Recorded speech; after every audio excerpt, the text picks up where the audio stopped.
So what is asset protection planning? It's a set of legal strategies designed to safeguard your assets from creditors, divorce, lawsuits, or judgments. By putting lawful techniques in place, you can deter potential lawsuits, gain leverage in settlement negotiations, and most importantly, prevent your assets from being seized if a judgment goes against you. So what kinds of strategies are we talking about? Think asset protection trusts, LLCs, equity stripping, and privacy trusts. Many robust plans also incorporate offshore elements in jurisdictions with laws designed to protect your wealth far better than domestic options. At the heart of any effective plan is a thorough legal evaluation. You'll need a professional to assess your financial situation, identify risks, and align with your goals, whether personal or for your family, so the protection plan fits your unique needs. Now, there are a range of legal techniques that offer varying levels of protection, from simple financial privacy to nearly judgment-proof solutions like offshore trusts. The key is to tailor the plan to your assets, your risks, and your comfort level. And if you are interested in taking control of your financial future, I also encourage you to explore our video called The 5 Steps to Protect Your Assets from Lawsuits, an excellent guide to getting started. Wealth protection, when to act. Now, let me be clear, if you even suspect that a lawsuit is coming your way, don't wait. The longer you delay, the more you put your assets at risk. Acting quickly can make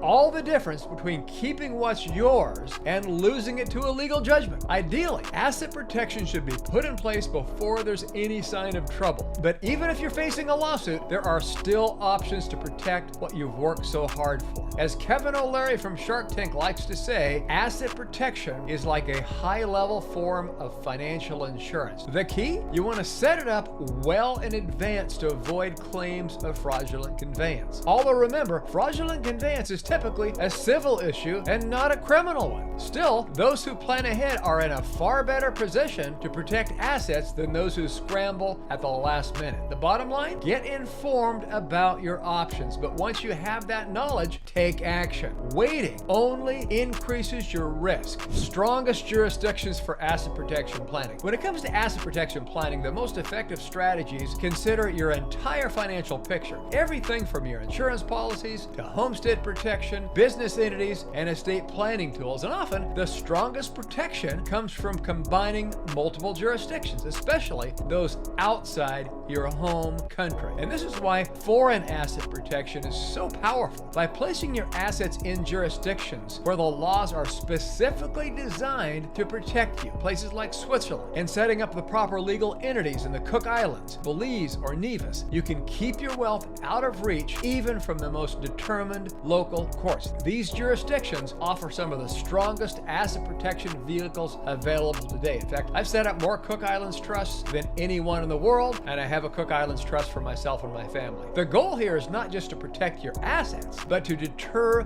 legal opponents from pursuing you in the first place. With the right plan, it becomes incredibly difficult, if not impossible, for anyone to take your assets in the event of a lawsuit. Whether it's your savings, real estate investments, or even your future income, proper asset protection can secure your lifetime of wealth. So what is asset protection planning? Asset protection planning involves taking proactive legal steps to shield your assets from potential claims by creditors. And this can include protection from lawsuits, judgments, and divorce settlements and business disputes. Common strategies involve setting up an asset protection trust and LLCs, as well as using equity stripping to encumber property. By doing so, you not only prevent the seizure of assets in the event of a judgment, but also strengthen your position to negotiate a more favorable settlement.